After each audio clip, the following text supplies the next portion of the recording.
전국적으로 산불이 잇따르고 있는 가운데 오늘 한평과 순천에서도 산불이 났습니다. 산불 대응 2단계가 내려졌고 주민들이 대피하기도 했습니다. 관광 명품 도로로 만들겠다며 수백억 원의 세금을 투입했지만 지자체의 무관심 속에 차량 통행을 찾아볼 수 없는 곳이 있습니다. 전남도청과 도청 공무원 노조는 매점의 G마켓 구매 대행의 실질 수익은 물건값의 6%라고 설명해왔습니다. 하지만 환급받는 부가가치세까지 포함하면 수입금은 더 클 수밖에 없습니다. 광주 군공항 이전 문제가 광주광역시와 전라남도의 갈등으로 확산되고 있습니다.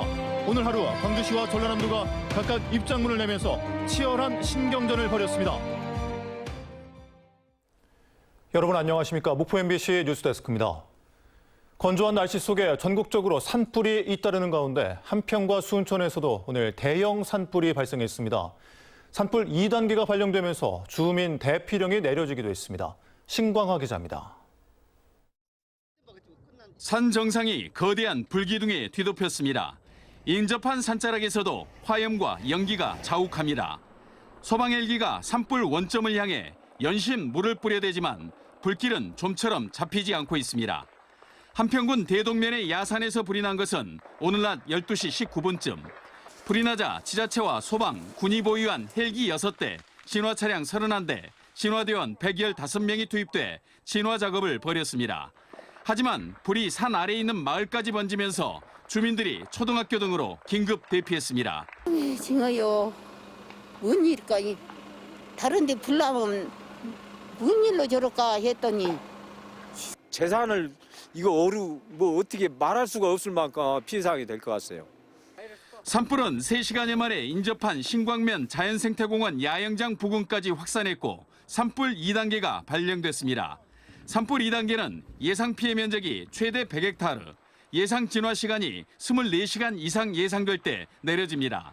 산불 현장에는 순간 최대 풍속 초속 11m의 동풍이 불면서 진화에 어려움을 겪었습니다. 날이 어두워지면서 헬기 투입이 어려워 밤사이 산불 확산이 우려됩니다. 아마 저쪽 밑으로 해서도 지금 축사 하나 오른쪽에 올라가다 보면 오른쪽에 축사 하나 있는데 지금 거기도 불나가지고 지금 대기하고 있습니다. 한편 오늘 오후 1시 2분쯤에는 순천시 송광면의 야산에서 불이 나 헬기 5대와 산불 진화 차량 44대, 진화대원 300명이 투입돼 진화 작업을 벌였고 주민 100여 명이 마을 회관 등으로 대피했습니다. MBC 뉴스 신광하입니다. 관광 명품 도로라며 수백억 원의 세금을 투자해 지은 도로들이 수년이 지나도록 찾는 사람도 차량도 거의 없습니다. 애초 통행량 예측이 잘못됐고 지자체의 무관심이 더 큰 문제입니다. 문현철 기자입니다. 무안을 동서로 잇는 도로입니다. 촬영을 하는 30여 분 동안 오가는 차량은 고작 석 대.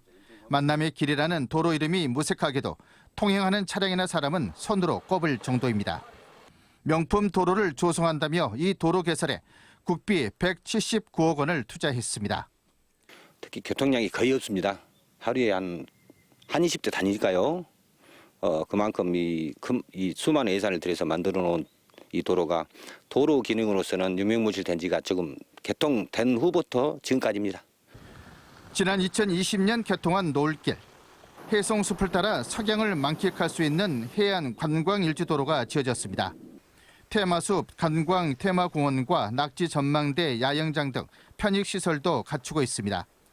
그러나 이 도로도 이용하는 사람과 차량이 적기는 마찬가지. 도로 개설에만 국비 150억 원 넘게 썼고 편익체험시설에는 수십억 원의 지방비가 추가됐습니다. 하지만 자치단체가 도로만 지어놓고 사후 활용에 신경 쓰지 않고 있습니다. 심지어 이들 도로 입구에 이정표조차 갖추지 않았고 개통 수년이 지나도록 홍보도 제대로 되지 않고 있습니다.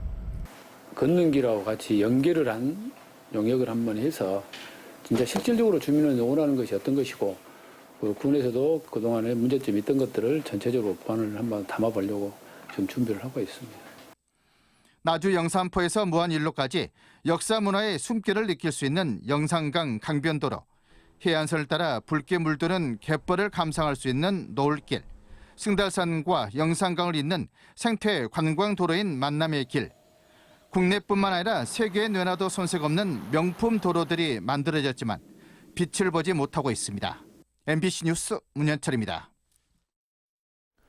사무관리비 문제가 불거진 뒤에 전남도청과 전남도청 공무원 노조는 매점의 G마켓 구매 대행의 실질 수익은 물건값의 6%라고 설명해 왔습니다. 하지만 실제 노동조합의 수입금은 더 클 수밖에 없습니다. 구매 대행한 물품에 붙어있던 부가가치세는 환급받기 때문입니다. 양현승 기자입니다. 전남도청 공무원 노조가 운영하는 매점의 수수료는 이원화돼 있습니다. 매점에서 현장 판매하는 물건에는 15%의 수수료가 붙어 있고 매점 계정의 G마켓을 통해 구매 대행되는 물건에는 19%의 수수료가 얹어지는 등 온라인과 오프라인 수수료가 다릅니다. 공무원 노조와 전남도청 총무부서는 부가세 10%와 소득세 3%를 제외하면 매점 구매 시 실질 수익금은 2%, 온라인 구매 대행 시 실질 수익금은 6%라고 강조해 왔습니다. 수수료인데 6%는 이제 수익금이라고 하지만은 여기는 아까 포함 외에 구매 대행 수수료가 붙어서 실질적으로 약간 더 높게 지금 나와 있습니다. 그런데 매점의 실질 수입은 수익금 6%보다 더 클 수밖에 없습니다. 부가가치세 환급분 때문입니다. 매점을 운영하는 주체는 전남도청 공무원 노조의 복지사업단.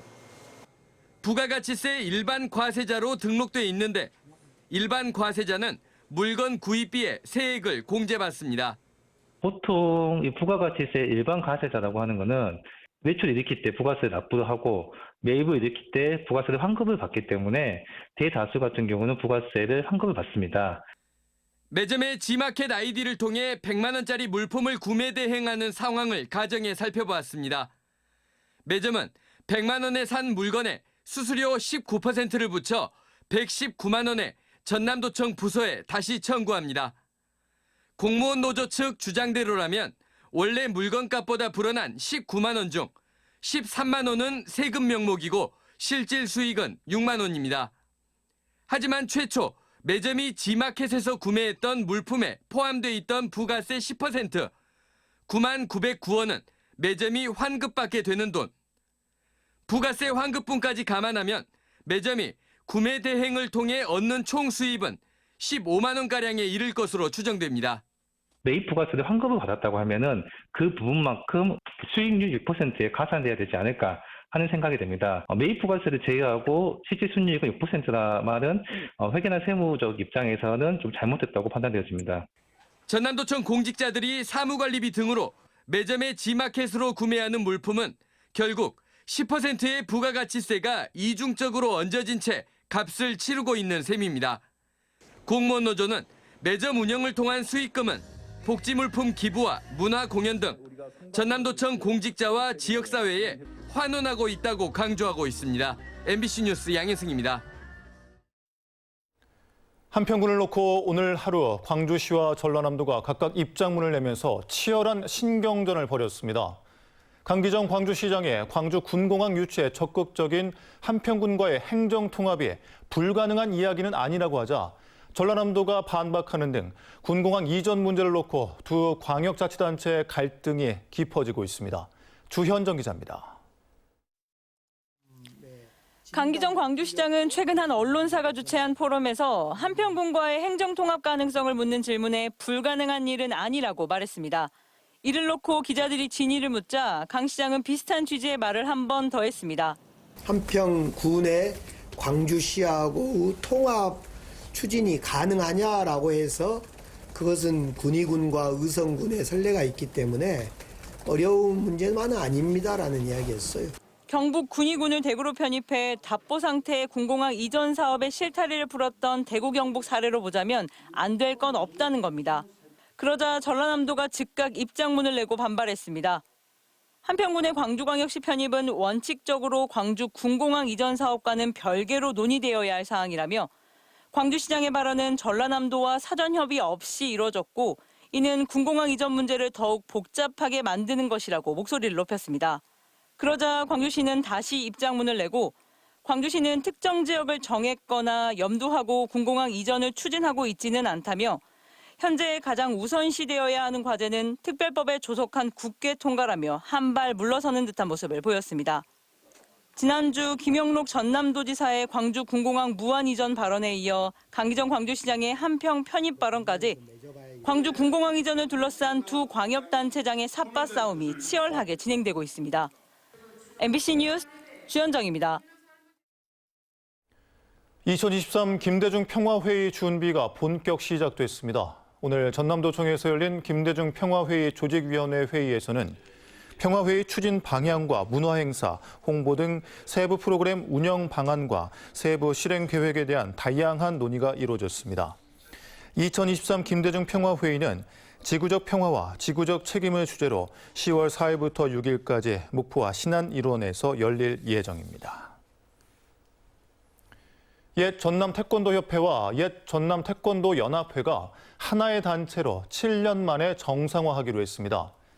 전라남도 체육회는 태권도협회와 태권도연합회가 태권도인의 화합과 발전, 올해 10월 개최되는 제104회 전국체전 성공 개최에 동참하기 위해 아무 조건 없이 정상화하기로 했고, 그간 있었던 법적 문제에 대해서는 상호 취하에 합의하며 정상화 합의서에 사인했다고 밝혔습니다. 4년 만에 대면으로 치러진 영암 왕인문화축제에 89만 명이 다녀가는 것으로 잠정 집계됐습니다.